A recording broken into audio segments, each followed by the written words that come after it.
बेंगलुरु की सबसे हैरान करने वाली मर्डर मिस्ट्री। एयरपोर्ट पर मिली थी एक लाश। वो लड़की मॉडल थी। कैसे 13 दिनों में कैसे सुलझी वो मिस्ट्री। एक खूबसूरत लड़की की लाश, ना कोई पहचान ना कोई सुराग। बेहद उलझी हुई एक अजीब मर्डर मिस्ट्री, जिसकी पहचान करने में ही पुलिस को 13 दिन लगे। इन 13 दिनों में 20 पुलिस अफसरों की कई टीमों ने जांच की। 15,000 से ज्यादा लोगों से पड़ताल हुई। 14,000 जीन्स और 1200 टाइटन घड़ियों में सुराग की तलाश हुई। तब जाकर सुराग के नाम पर मिली भी तो एक अधूरी जानकारी। फिर अचानक नाराजगी में एक पुलिस अफसर ने फोन पर किसी से बात की। अब उस बात से ही पुलिस को वो सुराग मिल गया जो इन 13 दिनों में 24 घंटे की लगातार जांच के बाद भी शायद नहीं मिला था। उस छोटी सी लीड की मदद से उसी पुलिस टीम ने महज 5 घंटे के भीतर ही पूरे केस का खुलासा कर दिया। अब कातिल भी सामने था और कत्ल का मकसद भी। बेंगलुरु पुलिस की अनोखी तफ्तीश, ये रियल क्राइम स्टोरी हिंदी आपको हर कदम पर उलझाएगी। Bengaluru murder mystery.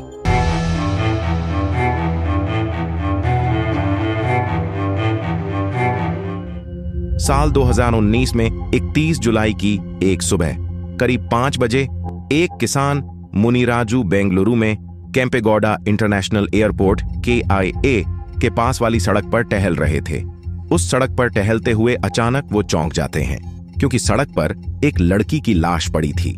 चेहरा भी कुचला हुआ था, चारों तरफ खून बिखरा था, पास में ईंट भी पड़ी हुई थी। उन्होंने इसकी सूचना बेंगलुरु पुलिस को दी। कुछ देर बाद ही बागलुर पुलिस थाने की टीम पहुंचती है। जांच शुरू होती है। उस समय इस थाने के इंस्पेक्टर थे B. राममूर्ति। नाइट में देर रात तक पेट्रोलिंग करने के बाद वो सो रहे थे। सोते हुए 1 घंटे ही हुए थे, थाने से फोन आया। बताया गया कि एक ब्लाइंड मर्डर केस है। एयरपोर्ट के पास लड़की की लाश मिली है। केस हाई प्रोफाइल हो सकता है। ये सुनते ही इंस्पेक्टर की अधूरी नींद पूरी तरह खुल जाती है। वो भी तुरंत स्पॉट पर पहुंचते हैं। उस क्राइम स्पॉट की जांच की गई तो पता चला कि लड़की के सिर पर किसी ईंट से कई बार मारा गया था। शरीर पर कई बार चाकू भी मारा गया था। अब यह बेहद अजीब था कि चाकू भी मारा। ईंट से भी हमले किए थे। घटनास्थल पर कोई सामान नहीं मिला, न लड़की का पर्स और न कोई बैग। फॉरेंसिक जांच की गई, तब पता चला कि वहां से एक कार निकली थी जिसके टायर के निशान मिले थे, लेकिन वो किस गाड़ी के थे ये पता नहीं चल पाया। दूर दराज के कुछ CCTV फुटेज भी देख गए, लेकिन उसकी तस्वीरें इतनी धुंधली थीं कि कार का नंबर पता नहीं चल सका। इस तरह पुलिस अब पूरी तरह से खाली हाथ थी। कातिल और कत्ल के मोटिव का पता करना तो दूर, अभी तक लड़की की पहचान तक नहीं हो पाई थी।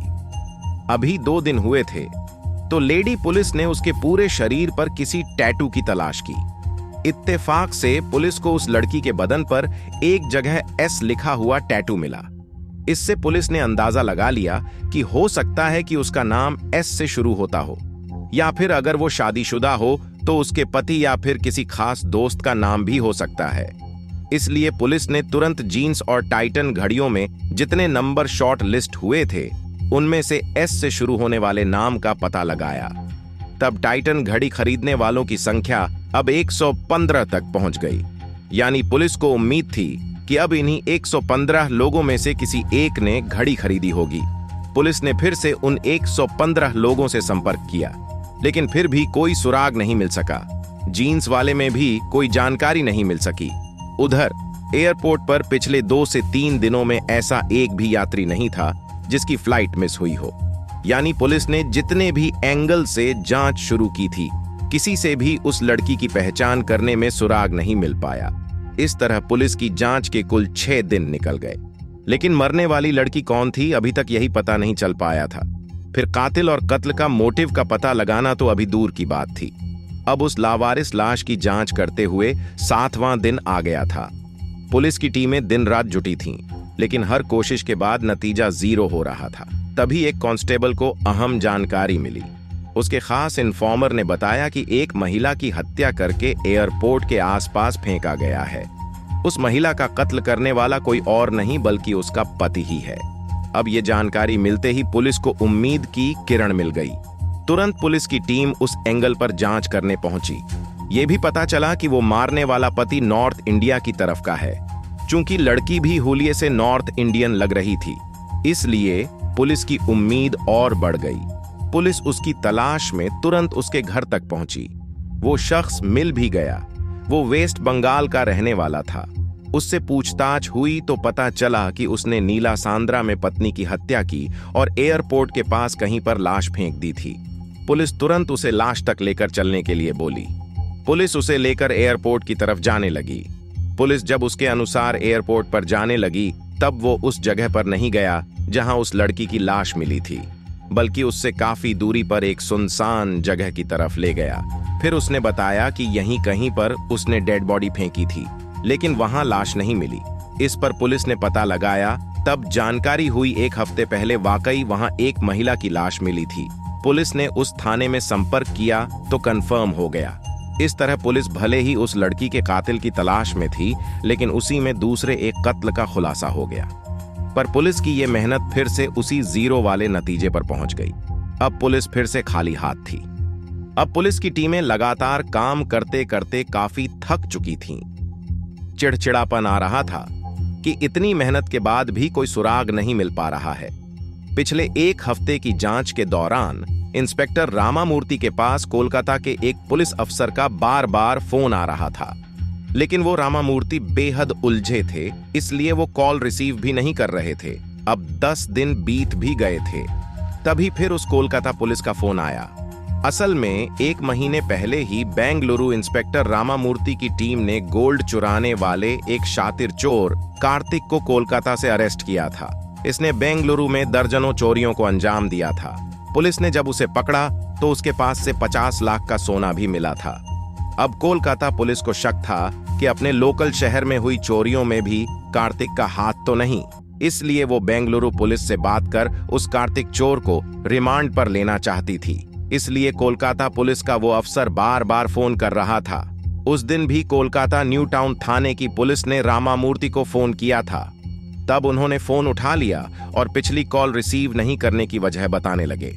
वो कहने लगे कि एक लड़की की लाश मिली है। देखने में वो नॉर्थ इंडिया की लगती है। हम लोगों 15,000 से ज्यादा लोगों की जांच कर ली, लेकिन कोई सुराग नहीं मिला। कोई मिसिंग रिपोर्ट भी नहीं मिल रही है। इस पर उस पुलिस वाले ने कहा कि 1 मिनट रुकिए, मेरे यहाँ भी एक व्यक्ति ने अपनी पत्नी की मिसिंग रिपोर्ट लिखवाई है। उसने बताया कि उसकी पत्नी बेंगलुरु गई थी और लापता हो गई है। उस व्यक्ति का नाम सुदीप डे है और उसकी लापता हुई पत्नी का नाम पूजा डे है। ये सुनते ही इंस्पेक्टर रामामूर्ति ने सोचा कि इसे भी चेक ही कर लेते हैं, इसलिए उस लड़की की लाश वाली फोटो उस कोलकाता पुलिस को भिजवाते हैं। इत्तेफाक से जब ये सब कुछ चल रहा था, उसी समय उनकी एक जांच टीम के पुलिस से दिल्ली के अली नामक शख्स ने संपर्क किया। उसने बताया कि जिस घड़ी की आप लोग बात कर रहे हैं, उसे मैंने ही दिल्ली में खरीदा था।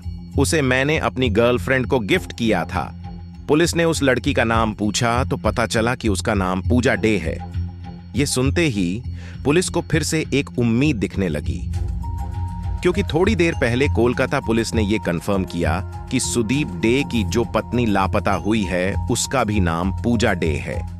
और अब दिल्ली से अली ने फोन पर बताया कि उसने ये घड़ी जिसे दी थी, उसका नाम भी पूजा डे है। लेकिन पुलिस को असमंजस थी कि अगर वो पूजा डे है तो फिर सुदीप की पत्नी कौन है। अगर वो सुदीप की पत्नी है तो फिर अली की गर्लफ्रेंड कौन है। खैर, ये बात साफ थी कि जो घड़ी लड़की ने पहनी थी उसे अली ने ही खरीदी थी। लिहाजा पुलिस अब उस लड़की को पूजा डे मानकर जांच करने लगी। इसी बीच पुलिस ने कोलकाता और दिल्ली दोनों जगहों पर लड़की की फोटो भेजी। यहां पर किस्मत ने भी पुलिस का साथ दिया और दोनों ने कंफर्म कर दिया कि वो मरने वाली लड़की पूजा डे ही थी। लिहाजा पुलिस की टीम अब कोलकाता और दिल्ली में अली की पड़ताल में तुरंत जुट गई, क्योंकि अब आशंका यही लग रही थी कि कहीं कोलकाता में रहने वाले सुदीप को अपनी पत्नी के अफेयर में पता चल गया हो तो सकता है कि उसका मर्डर किया हो या फिर किसी से कराया हो।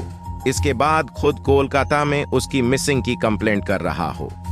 और दूसरा एंगल ये था कि कहीं अली को पूजा ने धोखे में रखकर दोस्ती की हो, जिसके बाद अली नाराज होकर उसका कत्ल करा दिया हो। लेकिन हैरानी वाली बात यह थी कि अगर अली ही मर्डर कराता तो खुद ही पुलिस से संपर्क क्यों करता। इस तरह पुलिस अली की पर संदेह तो कर रही थी, क्योंकि जांच में किसी को 100% ना शक कर सकते हैं और ना ही पूरी तरह से उसे इग्नोर कर सकते हैं। इसलिए पुलिस ने भले अली को शक के दायरे में कम ही माना और सुदीप को ज्यादा, लेकिन दोनों की पड़ताल शुरू हुई।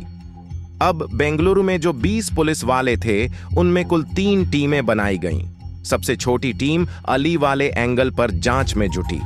बाकी 2 बड़ी टीमों में से एक टीम कोलकाता में रहने वाले सुदीप पर पड़ताल करने लगी, जबकि एक और टीम को पूजा डे का फोन नंबर मांगकर उसकी डिटेल निकाल जांच करने का जिम्मा सौंप दिया गया। सुदीप डे ने पुलिस की जांच में बताया कि दोनों ने 7 साल पहले ही शादी की थी, लेकिन उनका कोई बच्चा नहीं है। उसकी अभी उम्र 32 साल थी। वो मॉडलिंग करती थी, इसके साथ ही इवेंट मैनेजर भी थी। वो दिल्ली और बेंगलुरु आती जाती थी। सुदीप को पूजा के बेंगलुरु जाने की जानकारी थी, लेकिन जब उसका फोन बंद मिला तो उसने 1 दिन बाद मिसिंग की शिकायत कोलकाता पुलिस में की थी। हालांकि एफआईआर नहीं हुई थी। पुलिस को यह भी पता चला कि पति पत्नी में काफी अनबन होती थी, इसलिए पुलिस उस पर शक करते हुए जांच कर रही थी। उधर दिल्ली में अली के बारे में पता चला कि वो पूजा के शादीशुदा होने के बारे में जानता था, लेकिन वो दोनों एक दूसरे को पसंद करते थे, इसीलिए उसने टाइटन घड़ी गिफ्ट की थी। लेकिन अचानक उसका फोन बंद होने से वो भी परेशान था। जब उस तक घड़ी खरीदने वाले का ढूंढते हुए पुलिस ने पूछा था, तो शुरू में वो कुछ परेशान था, फिर खुद ही बताया था। खैर, पुलिस को जांच करते हुए अब 13वां दिन शुरू होने वाला था। पुलिस ने पूजा डे की फैमिली और अली समेत सभी को बेंगलुरु बुला लिया। इस बीच पुलिस ने पूजा डे के मोबाइल फोन की कॉल डिटेल की पड़ताल की, तो उससे काफी अहम जानकारी मिल चुकी थी। पुलिस की पड़ताल में पता चला कि वो मर्डर से 1 दिन पहले ही फ्लाइट से बेंगलुरु पहुंची थी। उसने एयरपोर्ट से उबर कैब बुक किया था। इसके बाद बेंगलुरु के सिंह सांद्रा में बने सहारा पवेलियन होटल में पहुंची थी। उसी होटल में वो रुकी थी। होटल में आने के बाद भी कैब बुक करके कुछ लोगों से मीटिंग करने के लिए गई थी। अब पुलिस उस होटल में पहुंची जहां पूजा डे रुकी थी। होटल के सीसीटीवी फुटेज को देखा गया तो इस बात पुष्टि हो गई कि ये वही पूजा थी जिसकी हत्या हुई थी। अब पूजा की सारी डिटेल होटल से ली गई, कब एंट्री की, कब कब आई और गई। तब होटल की रिसेप्शनिस्ट ने बताया कि रात 3:50 पर वो होटल से अपना चेकआउट किया था। उस समय एक कैब ड्राइवर लेने आया था। ये वही ड्राइवर था जो दिन में भी पूजा को अपनी कैब से ही कहीं ले गया था। लेकिन चौंकाने वाली बात थी कि जिस रात में पूजा ने होटल से चेकआउट किया था, उस समय ऑनलाइन कैब की बुकिंग नहीं थी। इसलिए पुलिस को यह समझ आ गया कि कैब ड्राइवर ने ही इसकी साजिश रची होगी और बिना बुकिंग के डायरेक्ट पैसे लेकर उन्हें छोड़ने के लिए हामी भर दी होगी। अब पुलिस को होटल के भीतर और बाहर वाले सीसीटीवी फुटेज से उस ड्राइवर का चेहरा भी मिल गया और गाड़ी का नंबर भी। फिर क्या था, पुलिस ने जांच के 13वें दिन महज 5 घंटे के भीतर ही कैब ड्राइवर के घर तक पहुंच गई। घर पर ही कैब ड्राइवर मिल गया। उसका नाम नागेश एचएम था, उम्र करीब 22 साल। वो हैगनाहल्ली क्रॉस का रहने वाला था। उस कैब ड्राइवर नागेश से पूछताछ हुई तो उसने लूटपाट के लिए पूजा का मर्डर करने की बात स्वीकार कर लिया। उसने बताया कि बेंगलुरु आने के बाद वही पूजा को कैब से होटल तक लेकर आया था। इसके बाद उसने पूजा से जान पहचान कर ली थी। इसके पीछे वजह थी कि पूजा के पास एक ट्रॉली बैग और वैनिटी बैग था। लड़की के पहनावे और बातचीत से लग गया था कि वो अमीर घर से है।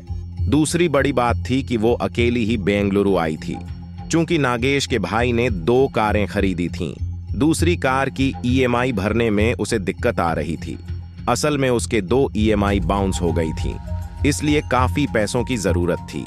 लिहाजा उसने पहले ही पूजा से बातचीत करने के दौरान ही सोच लिया था कि अब वो उससे लूटपाट कर लेगा और ऑनलाइन बुकिंग नहीं कराऊंगा तो पुलिस उसे कभी ट्रेस भी नहीं कर पाएगी। इसलिए जब देर रात में होटल से निकलना था तो उसने बुकिंग करने के लिए मना कर दिया था और सीधे 1200 रुपये में उन्हें उनके बताए स्थान पर छोड़ने के लिए तैयार हो गया था। यही वजह थी कि घटना वाली रात पूजा ने कैब की बुकिंग नहीं की थी। कैब ड्राइवर ने पुलिस को बताया कि रात में जब वो कैब से लेकर पूजा को जा रहा था, उसे नींद आ रही थी। चूंकि रात के 4 बज रहे थे तो पूजा कैब वाले पर भरोसा करते हुए कार में ही सोने लगी थी। उसी दौरान एयरपोर्ट वाले सुनसान रास्ते पर जाते समय नागेश ने कैब रोक दिया और फिर लूटपाट करने लगा था। पूजा ने विरोध किया तो लोहे की रॉड से पहले मारा, फिर चाकू से हमला किया। इस दौरान नागेश ने पूजा से रेप का भी प्रयास किया था, लेकिन पूजा आखिरी दम तक उसका विरोध करती रही। इस तरह नागेश भी काफी चोटिल हुआ, लेकिन उसने चाकू से 3 से 4 बार हमला किया था। फिर रास्ते में मिली ईंट से पूजा के सिर पर हमला किया, जिससे पूजा की मौत हो गई थी। इसके बाद कैब ड्राइवर नागेश ने पूजा के दोनों बैग, मोबाइल फोन और सभी एटीएम कार्ड और सामान लूट लिए। इसे लेकर वो अपने घर आ गया था। पूजा से लूटे हुए बैग और पर्स वो अपनी बहन को गिफ्ट करने की तैयारी में था। उसने पूजा के डिजिटल वॉलेट से 14,000 रुपये भी ट्रांसफर कर लिए थे।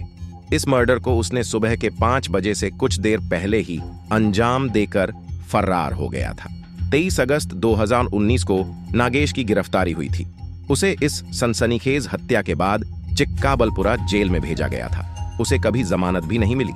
पुलिस अधिकारी बताते हैं कि 15 मार्च 2021 को इस केस में चार्जशीट दाखिल हुई थी, लेकिन सितंबर 2021 में ही जेल में फूड पॉइजनिंग के कारण नागेश की मौत हो गई।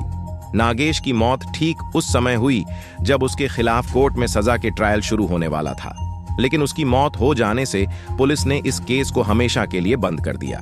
इस तरह 31 जुलाई 2019 की तड़के पूजा की हत्या हुई और उसका कातिल कैब ड्राइवर नागेश करीब 2 साल तक जेल में रहा। लेकिन शायद होने को कुछ और मंजूर था। गिरफ्तारी के 2 साल बाद सितंबर 2021 में उसकी जेल में ही मौत हो गई। इस तरह बेंगलुरु पुलिस की मेहनत से एक ब्लाइंड मर्डर को आखिरकार सॉल्व कर दिया गया।